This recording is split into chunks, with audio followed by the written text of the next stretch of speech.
हाँ जी, नमस्ते। मैं अजय शर्मा आप सारे विद्यार्थियों को इस बात की बहुत सारी शुभकामनाएं देता हूँ कि जो आने वाले हमारे एग्ज़ाम हैं जूनियर अकाउंटेंट वाले, उसमें आप सफलता प्राप्त करें। आप सारे विद्यार्थियों को ये बहुत अच्छे से पता होगा कि इसका जो सेकंड पेपर है, उस सेकंड पेपर में 6 पेपर है। जो सेकंड पार्ट है उसमें 6 पेपर है। उन 6 पेपर्स में से 2 पेपर ऐसे होते हैं जो RSR GFR के नाम से जाने जाते हैं सामान्य शब्दों में। ये बहुत महत्वपूर्ण पेपर है। सबसे ज़्यादा मार्क्स आने की संभावना इसी में रहती है। मैं इसी फील्ड से जुड़ा हुआ आदमी हूँ और पिछले कई सारे वर्षों से इसमें सेवाएं दे रहा हूँ। यहाँ पर कुछ बातें मैं आपको बताना चाहता हूँ जो एग्ज़ाम पॉइंट ऑफ व्यू से बहुत महत्वपूर्ण है। सबसे पहली बात हमारे को ये देखनी है कि हमारे पास में पद कितने हैं। तो यहाँ पर 5388 पद है और 5388 पद बहुत सारे पद होते हैं। यहाँ पे संभावनाएं पूरी बनती है कि हमारा सिलेक्शन इसमें हो जाएगा बड़े आसानी से, यदि हम 2 सब्जेक्ट्स को बहुत अच्छे से तैयार कर लें। अब इसमें से एक सब्जेक्ट जो है वो है RSR, राजस्थान सेवा नियम। राजस्थान सेवा नियम। अब इस छोटी सी मुलाकात में मैं आपको इसका छोटा सा इंट्रोडक्शन देना चाहता हूँ कि हम किसी के बारे में परिचय ढंग से करें तो उसके बारे में फिर पढ़ना आसान हो जाता है, याद करना बहुत आसान हो जाता है, समझना आसान हो जाता है। मैं यहाँ पे ये कहना चाहता हूँ आपसे कि जब किसी चैप्टर को पढ़ें, किसी विषय को पढ़ें, तो पहले उसके बारे में प्राथमिक जानकारी हमारे को बहुत अच्छे से होनी चाहिए। अब मैं आपसे ये कहना चाहता हूँ, राजस्थान सेवा नियम क्या है। हुआ क्या था, जब राजस्थान का एकीकरण हो रहा था उस समय हमारे को राज्य को संचालित करने के लिए सरकारी कर्मचारियों की भी आवश्यकता थी। तो एकीकरण की प्रक्रिया के साथ साथ में सरकारी कर्मचारी, अधिकारी, उनको भी हमारे को सेवाओं में लेना था। और जब उनको हम सेवाओं में ले रहे थे तो उनके लिए सेवा नियम भी बनाए जाने जरूरी थे, आवश्यक थे। तो ऐसी स्थिति में राजस्थान सेवा नियम बनाए गए थे। तो किस बात के लिए बनाए गए कि जितने भी अधिकारी कर्मचारी हैं उनको सेवाओं में लिया जाना है, तो उनकी सेवाओं के लिए हमने नियम बनाए और वो कहलाते हैं राजस्थान सेवा नियम। तो राज्य सरकार के नियम है, राज्य कर्मचारियों के लिए नियम है, उनकी सेवाओं के लिए नियम है। तो हम थोड़ा सा इंट्रोडक्शन जो है उसका लेते हैं। राजस्थान सेवा नियम। अब हमारे को पता है कि जब हम कोई कार्य करते हैं तो हमारा संविधान जो होता है उससे हमारे को शक्तियाँ प्राप्त होती है। तो यहाँ पर भारतीय संविधान के अनुच्छेद 309 का जो परंतुक है, जिसको हम प्रोविजो बोलते हैं, उसके द्वारा शक्तियाँ प्राप्त करके राजस्थान के जो उस समय के राज प्रमुख महोदय थे, क्योंकि उस समय पे राज्यपाल नहीं हुआ करते थे, तो राज प्रमुख महोदय ने 23 मार्च 1951 को राजस्थान सेवा नियमों को जारी किया गया था। तो हमारे पास में क्या बात आई कि संविधान का अनुच्छेद 309, इस 309 से शक्तियां प्राप्त करी राजप्रमुख में, और राज प्रमुख महोदय के द्वारा राजस्थान सेवा नियम जो थे उनको शासित, यानी कि सरकारी कर्मचारी और अधिकारियों को शासित करने के लिए 23 मार्च 1951 को ये नियम जारी किए गए। तो यहाँ इंपॉर्टेंट बात आती है हमारे पास में अनुच्छेद 309। तो जब हम इंट्रोडक्शन देते हैं तो यहाँ पर ये 9 जो है ये बहुत महत्वपूर्ण रहने वाला है। तो हमारे को ये 9 बहुत ध्यान से रखना है। 309 को ध्यान रखने का फार्मूला 3 × 3 = 9। तो यहाँ पर 3 और 9 ये दोनों आ जाएंगे, और यदि इसको गोल कर दिया जाए तो 309 अनुच्छेद ये हमारे लिए एक महत्वपूर्ण बात बन जाती है। अब हम चलते हैं इसके चैप्टर फर्स्ट में। ये चैप्टर फर्स्ट जो है वो इसका एक तरह से इंट्रोडक्शन है।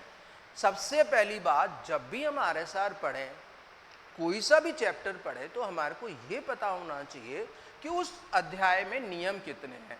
जैसे फर्स्ट चैप्टर में 1 से 6 तक 6 नियम हैं, यानी कि हमारे को ये पता होना चाहिए कि जो हम पहला अध्याय पढ़ रहे हैं उसमें नियम कितने हैं। तो चैप्टर फर्स्ट में 1 से 6 तक 6 नियम हैं। इसके बाद में हमारे को ये पता होना चाहिए कि हम पढ़ क्या रहे हैं। तो लागू होने की सीमा यानी कि किन के ऊपर लागू होगा और किन के ऊपर लागू नहीं होगा, यानी कि आरएसआर राजस्थान सेवा नियम किन कर्मचारियों और अधिकारियों पे लागू होंगे और किन पे लागू नहीं होंगे। अब इसके फर्स्ट वाले नियम में चलते हैं हम। नियम संख्या 1 की बात यदि हम करें तो संक्षिप्त नाम और प्रारंभ। अब दूसरी बात आती है हमारे पास में, जो पहला हमने देखा अनुच्छेद 309 और आपने जो जारी किया था वो 23 मार्च 1951 को, उसके जस्ट बाद की बात आती है। इन नियमों का नाम राजस्थान सेवा नियम है। शॉर्ट में बोलेंगे RSR, राजस्थान सर्विस रूल्स, यानी कि राजस्थान सेवा नियम है। दूसरी बात, 1 अप्रैल 1951 से इनको लागू किया गया। तो दो बातें हुई। पहली बात, आदेश जारी कब किए गए? आदेश जारी राजप्रमुख महोदय के द्वारा किए गए। कब जारी किए गए? 23 मार्च 1951 को। उससे थोड़े से दिन बाद में सारे कर्मचारियों पर इसको लागू कर दिया गया। तो जब हम आदेश जारी करते हैं तो उस आदेश में हम डेट लिख सकते हैं, पिछली डेट भी लिख सकते हैं और आगे की भी कोई डेट लिख सकते हैं। तो यहाँ पे हमने आगे की दिनांक लिखी और 1 अप्रैल 1951 से इन नियमों को राजस्थान के अधिकारी और कर्मचारियों के ऊपर लागू कर दिया गया। अब इसमें एक छोटी सी बात ध्यान रखने की है कि जो इस दिनांक को अवकाश पर थे कर्मचारी, उन पर ये नियम कब से लागू होंगे? तो जब वो कर्मचारी अवकाश से वापस आ जाएंगे तब उनके ऊपर ये नियम लागू हो जाएंगे। यानी कि जिस दिनांक को कर्मचारी वापस अपनी सेवा में आएगा उस दिनांक से उसके ऊपर ये लागू हो जाएंगे। नियम 2 क्या कहता है? लागू होने की सीमा। लागू होने की सीमा का मतलब क्या होता है कि ये नियम किस कर्मचारी पर या कौन से कर्मचारी और अधिकारियों पर लागू होंगे। इसमें सबसे पहली बात आती है 7 अप्रैल 1949 या 7 अप्रैल 1949 या। तो हमारे पास में पहली आई 23/3/51, 1/4/51, ये एक डेट हो गई, ये दूसरी डेट हो गई और ये तीसरी डेट, ये इन दोनों से पहले की है 7/4 और ये है 1949। यानी कि 1949 से पहले, मतलब 7 अप्रैल 1949 और इसके बाद में जितने भी कर्मचारी हमारे राजस्थान की राजकीय सेवाओं में आए उन सब के ऊपर ये नियम लागू होंगे। अब बात ये आती है कि ऑर्डर कितनी तारीख को हुआ था? 23 तारीख को। तो इस आदेश में बैक डेट से व्याख्या की गई और हमने इसमें आदेश में लिखा कि जो भी कर्मचारी इस दिनांक को या इसके बाद में राजकीय सेवा में आएंगे उनके ऊपर ये वाले नियम लागू हो जाएंगे। अब इस दिनांक को या उसके बाद राजस्थान के एकीकरण में जो भी शामिल होने वाले राज्य हैं उनके कार्मिक जो है उनके ऊपर भी ये नियम लागू हो जाएंगे। अब एकीकरण होता जा रहा है। 1951 में तो एकीकरण पूरा नहीं हुआ था, 1956 में जाके एकीकरण पूरा हुआ था। अब यहाँ पे छोटे छोटे राज्य, देसी रियासतें आके मिलती जा रही है। उनके कर्मचारी थे, उनके कर्मचारियों को राज्य सरकार ने अडॉप्ट कर लिया। तो वो जो कर्मचारी हमारे राज्य सरकार में आए उनके ऊपर भी वो नियम लागू हो जाएगा, बशर्त है कि वो 7 अप्रैल 1949 या उसके बाद में हमारे यहाँ पे आके शामिल हुए हों।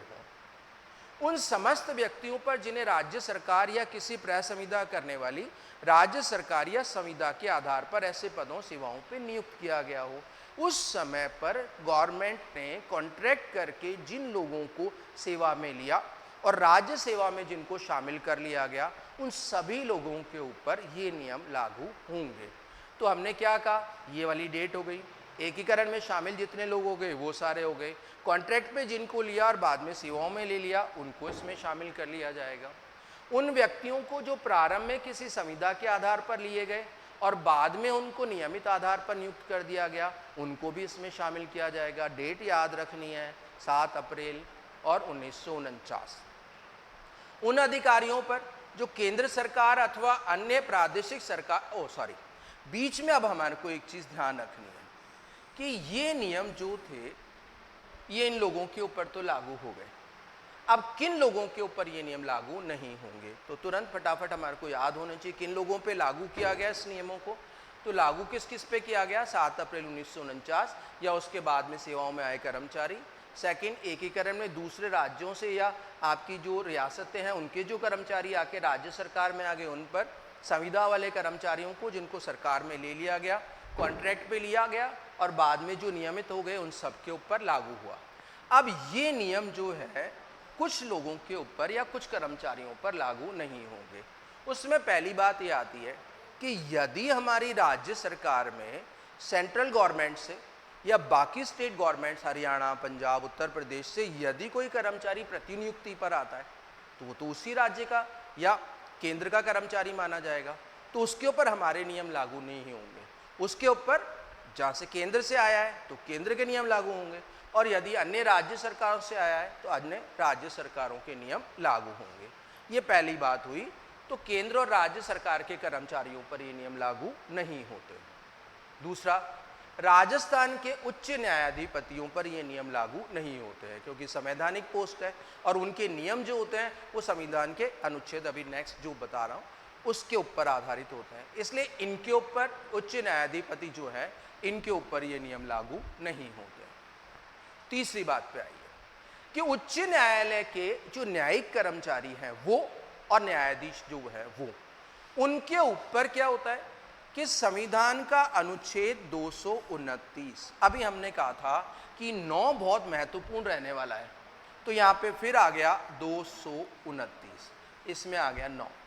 अब यदि मैं इसमें 9 और जोड़ दूं तो यहाँ पे आ जाएगा 238, यानी कि पहला 9 आया था, 309 का 9 आया था, इसके बाद में आया 229 में 9, इसमें फिर से 9 प्लस किया तो 238। तो इस तरह से आसान हो जाता है हमारे को याद करना कि अनुच्छेद कौन सा था।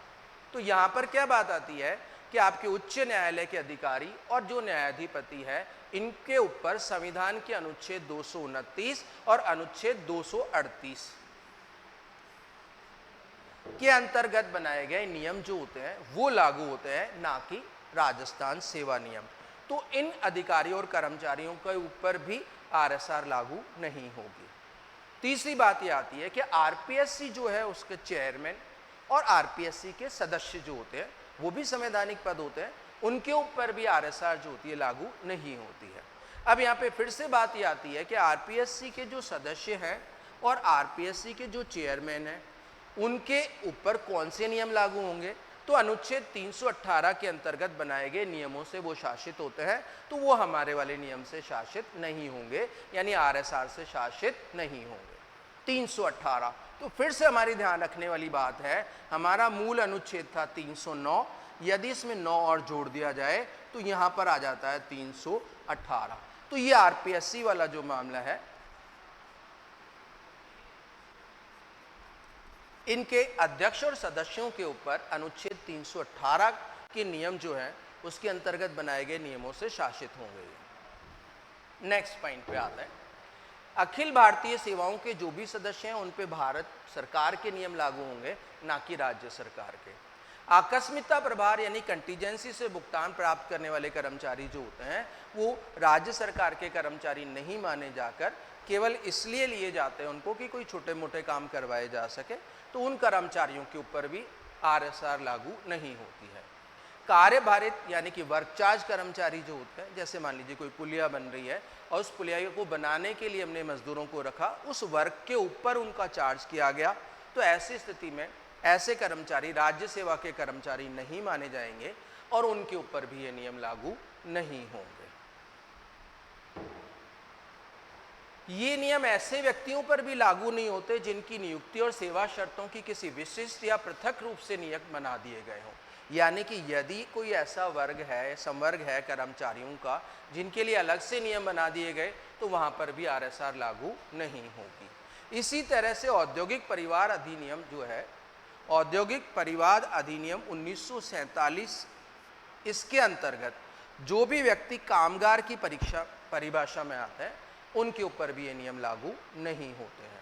तो यहाँ पे इतनी सारी बातें हमारे पास में आ गई। अब एक बार शॉर्ट रिकैप ले लें हम फटाफट कि किन किन के ऊपर लागू नहीं होते हैं।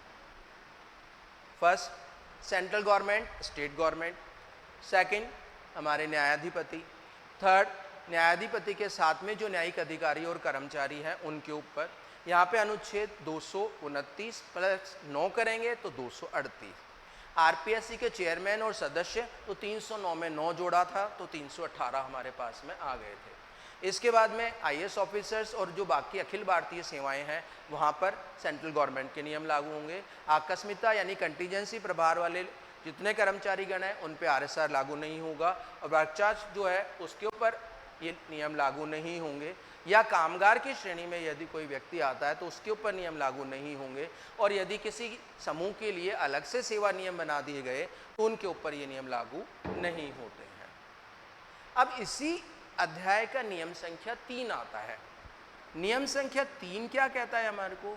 हम इंट्रोडक्शन दे रहे हैं किन लोगों पे लागू हुए और किन लोगों के ऊपर लागू नहीं हुए। इसी बात को हम आगे लेके चलते हैं। नियम संख्या 3 क्या कहता है? वित्त विभाग से सहमति लिया जाना। बिना वित्त विभाग के परामर्श के इसमें शक्तियों का प्रयोग या प्रत्यायोजन नहीं किया जाएगा। होता क्या है, राज्य की सारी शक्तियां सरकार में होती है। सरकार में मतलब राज्यपाल में होती है और जितने भी अधिकारी कर्मचारी है उनको उनके कार्य करने के लिए ये शक्तियां दी जाती है। जितना वो कार्य करेंगे उस सीमा तक वो शक्तियां दी जाती है। तो किस अधिकारी या कर्मचारी को कितनी शक्तियां दी जानी है उसको बोलते हैं शक्तियों का प्रत्यायोजन। और ये शक्तियों का प्रत्यायोजन वित्त विभाग की सहमति के बिना नहीं किया जाता है। यानी कि किसी भी अधिकारी या कर्मचारी को कोई शक्तियां देनी है तो उसके लिए वित्त विभाग की सहमति प्राप्त किया जाना आवश्यक होता है। नियम 4, परिवर्तित या संशोधित करने की शक्ति। किसको परिवर्तित करेंगे? ऐसा है, जब हमने आरएसआर बनाए, नियम बनाए, उसके साथ साथ में समय के साथ साथ में परिस्थितियां भी बदलेगी, लोगों की स्थितियां भी बदलेगी और जीवन का रहन सहन का स्तर भी बदलेगा। तो उनके साथ ही साथ में आवश्यकता पड़ेगी कि इन नियमों में संशोधन किया जाए। समय और परिस्थिति के हिसाब से नियमों में संशोधन किया जाए। तो संशोधन करने का काम कौन करेगा? वो सरकार खुद करेगी, क्योंकि नियम सरकार ने बनाए तो संशोधन भी सरकार करेगी। तो नियम संख्या 4 क्या कहता है? वो ये कहता है कि इन नियमों के प्रावधानों को नियम या आज्ञा के द्वारा अपने अधिकारों की सीमा में रहते हुए उसे जैसा न्यायोचित या युक्तियुक्त प्रतीत हो शिथिल कर सकेगी। यानी कि राज्य सरकार अपनी आवश्यकताओं के अनुसार इन नियमों में संशोधन कर सकती है। राज्य सरकार इन नियमों में संशोधन कर सकती है। संशोधन 2 तरीके से किए जाएंगे। अब हमने इस नियम को 4A और 4B 2 पार्ट में बांट दिया। 4A क्या कहता है हमारे को? कि सरकार वेतन, भत्ते, अवकाश और पेंशन, 4 बातें आई, वेतन, भत्ते, अवकाश और पेंशन। यदि इन चारों को लिया जाए तो आएगा नियम 4A में। इनसे संबंधित यदि जितने भी नियम बने हुए हैं इनमें समय समय पर संशोधन करने का अधिकार अपने पास सुरक्षित रखती है। तो राज्य सरकार नियम 4A के अनुसार क्या कर सकती है? वेतन, भत्ते और इसके आगे अवकाश और पेंशन, ये 4 चीज़ों में आवश्यकता अनुसार संशोधन कर सकती है और उसको संशोधन करने की पावर सरकार अपने पास में रखती है। इसी के बाद में आता है हमारे पास में पुनर्विलोकन यानी कि रिव्यू करने की शक्ति। तो रिव्यू करने की शक्ति जो है उसके अंतर्गत क्या बात दिया हुआ है कि यदि इन नियमों में हमारे को लगा कि कोई आदेश जारी किया गया या नियमों में कोई ऐसा प्रावधान है जिसमें संशोधन किया जा सकता है या जिसको रिव्यू किया जा सकता है, दोबारा से उसको बनाया जा सकता है, तो 90 दिन की अवधि में फिर से 9 आ गया है हमारे पास में। यहाँ पर ये 90 दिन यानी कि ये फिर 9 हमारे लिए एक बहुत महत्वपूर्ण चीज़ बन गया है।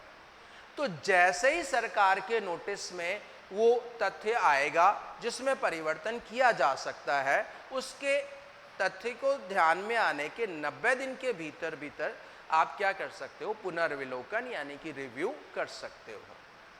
नेक्स्ट पॉइंट, पुनर्विलोकन कुछ ऐसे नए या महत्वपूर्ण तथ्यों, साक्ष्यों पर भी किया जाएगा जो ऐसी कार्यवाही के या ऐसे आदेश पारित करने के समय सरकार के ध्यान में नहीं थे। कोई आदेश जारी कर रहे थे, उस आदेश को जारी करते समय कुछ तथ्य सरकार की नोटिस में नहीं थे, बाद में तथ्य सरकार के नोटिस में आए, तो सरकार क्या करेगी? उन तथ्यों के हिसाब से अपने वाला जो पहले आदेश जारी किया गया था उसका पुनर्विलोकन करेगी और आवश्यकता होती है तो उसमें संशोधन करेगी और संशोधन करने के बाद में वापस से जारी करेगी। अब इसी में आ जाइए नियम संख्या 5 में, अधिकारों और शक्तियों का प्रदत्तीकरण। अभी हमने बात की थी कि राज्य सरकार अपने अधिकारियों और कर्मचारियों को उनके कार्य करने के लिए शक्तियां प्रदान करती हैं और वो शक्तियां निर्धारित शर्तों के साथ में होती हैं और निर्धारित सीमाओं के साथ में होती हैं। तो यहाँ पर हम बात क्या करें कि सरकार अपने अधिकारियों को शर्तों के आधार पर जिन्हें वे लगाना उचित समझे इन नियमों के अंतर्गत अपनी शक्तियां प्रदान करती है ताकि वो अधिकारी और कर्मचारी अपने कार्य सही तरीके से संपादित कर सके। तो नियम संख्या 5 जो हुआ वो हुआ अधिकारों और शक्तियों का प्रदत्तीकरण। एंड लास्ट नियम संख्या 6, इन नियमों की व्याख्या करने का अधिकार राजस्थान के राज्यपाल के पास सुरक्षित है। यदि इन नियमों की व्याख्या करने की जरूरत पड़ती है तो राजस्थान के राज्यपाल जो है वो इसकी व्याख्या कर सकते हैं। तो अब एक बार शॉर्ट में हम वापस देखें चैप्टर 1 RSR राजस्थान सेवा नियम, हमने उसका इंट्रोडक्शन दिया। इंट्रोडक्शन जब ढंग से समझ में आ जाएगा तब आगे वाले चैप्टर आसानी से समझ में आएंगे। इंट्रोडक्शन में क्या था, सिंपल सी बात, संविधान के अनुच्छेद 309 इंपॉर्टेंट चीज़ हो गई, उससे जो परंतुक था यानी कि प्रोविजन था उससे शक्तियां प्राप्त की। राजस्थान के राज्यपाल महोदय जो उस समय पर राज प्रमुख के नाम से जाने जाते थे उन्होंने इन आदेशों को जारी किया। जारी करने की तारीख थी 23 मार्च 1951। फिर ये नियम जितने कर्मचारी थे उन पे लागू हुए 1 अप्रैल 1951 से। जो हमने लागू किया तो उसके साथ ही साथ में हमने घोषित कर दिया कि 7 अप्रैल 1949 को या उसके बाद में जितने भी कर्मचारी आएंगे उन सब के ऊपर इन नियमों को लागू किया जाएगा। अब हमने क्या किया, इस चैप्टर को 6 नियमों में बांटा। पहले वाला नियम जो था उसमें 2 बातें बताई हमने कि किन के ऊपर लागू होंगे और किन के ऊपर लागू नहीं होंगे।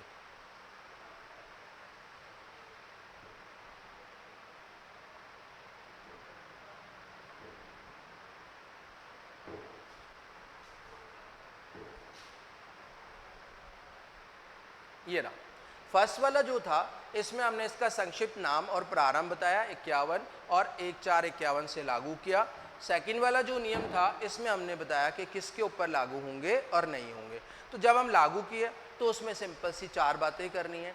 7 अप्रैल 1949 और उसके बाद के कर्मचारी, एकीकरण में जितने आते गए वो कर्मचारी, संविदा के ऊपर आपने लिए बाद में राज्य सरकार में आ गए वो कर्मचारी, और उसके बाद में वो कर्मचारी जिनको संविदा पे लिया गया और बाद में परमानेंट कर दिया गया। इसके बाद में इन कर्मचारियों पे लागू नहीं होंगे। फास्टली यदि देखें तो केंद्र सरकार और अन्य राज्य सरकारों के ऊपर उनके नियम लागू होंगे। सेकंड, राजस्थान के न्यायाधिपति जो है उनके ऊपर लागू नहीं होंगे। फिर आपने कहा न्यायाधिपतियों के साथ साथ में जो जुडिशियल स्टाफ के मेंबर्स होते हैं, अधिकारी कर्मचारी होते हैं, उन पे लागू नहीं होंगे। तो फिर 2 अनुच्छेद आ जाते हैं, अनुच्छेद 229 यानी कि 9 महत्वपूर्ण हो गया। तो एक अनुच्छेद तो ये हो गया, प्लस 9 करते ही 238 हो जाता है। तो 2 अनुच्छेद यहाँ पे फिर से हमारे तैयार हो जाते हैं। फिर हम आगे चलते हैं RPSC के चेयरमैन और सदस्य। तो शुरू में हमारा अनुच्छेद था 309 और उसमें यदि 9 जोड़ देते हैं तो 318। तो यहाँ पे 318 के अनुसार इनको शक्तियाँ प्राप्त होती है। फिर आगे चलते हैं, IAS ऑफिसर और बाकी जो IAS ऑफिसर की कैटेगरी के लोग हैं यानी कि अखिल भारतीय सेवाओं के मेंबर्स पे लागू नहीं होते हैं। कंटीजेंसी मद से भुगतान करने वालों पे लागू नहीं होते हैं, वर्क चार्ज के ऊपर लागू नहीं होते हैं। इसी तरह से ऐसे व्यक्ति जिनके लिए अलग से शर्तें बना दी उन पे लागू नहीं होंगे। और औद्योगिक परिवाद अधिनियम 1947 जो है उसके अंतर्गत कामगार यदि कोई है मजदूर की श्रेणी में आ रहा है तो उसके ऊपर लागू नहीं होंगे। नियम 3 में आपने क्या कहा था, वित्त विभाग से सहमति लो। यदि किसी को भी शक्ति का प्रत्यायोजन कर रहे हो तो वित्त विभाग की सहमति लिया जाना आवश्यक होता है। नियम 4 में आपने संशोधन किया था, संशोधन करने की शक्ति सरकार के पास में होती है। संशोधन 2 तरीके से करेंगे, 4A और 4B। 4A में आपने कहा वेतन, भत्ते, अवकाश और पेंशन, इनमें यदि कोई संशोधन करना है तो सरकार उसकी शक्ति अपने पास में रखती है। और इसके बाद में फिर आपने कहा इसमें 4B में आपने कहा रिव्यू करने की यानी कि पुनर्विलोकन। यदि कि सरकार के द्वारा कोई आदेश जारी किया गया या कोई नियम लागू किया गया उसमें यदि कोई कमी रहेगी तो सरकार उसको 90 डेज के अंदर अंदर रिव्यू कर सकती है। यदि कोई नया तथ्य सरकार की निगाह में आए तो उस तथ्य को भी शामिल करते हुए उसको रिव्यू कर सकती है और उसमें संशोधन कर सकती है। पांचवा जो था उसमें शक्तियों के प्रत्यायोजन की बात की गई और उसमें आपने ये कहा कि शक्तियों का प्रत्यायोजन जो होता है वो राज्य सरकार के द्वारा किया जाएगा। कर्मचारियों को उनके कार्य करने के लिए अधिकार और शक्तियां दी जाएगी, लेकिन वो अधिकार और शक्तियां सीमाओं में दी जाएगी और उतनी दी जाएगी जितने कि वो अपने कार्य संपादित कर सके। लास्ट में इन नियमों की जो व्याख्या करने का राइट है वो है राज्यपाल के पास में। तो ये हुआ फर्स्ट वाले चैप्टर का फास्ट रिकैप, यानी 6 नियम तुरंत याद करें। और इसी तरीके से यदि हम आगे बढ़ते जाएंगे तो आरएसआर को याद करना और पढ़ना बहुत आसान है, बशर्ते सारे नियम पढ़े जाएं और सही तरीके से उनको पढ़े जाएं। बहुत सारी शुभकामनाएं। अगले वीडियो में फिर मिलता हूं। धन्यवाद।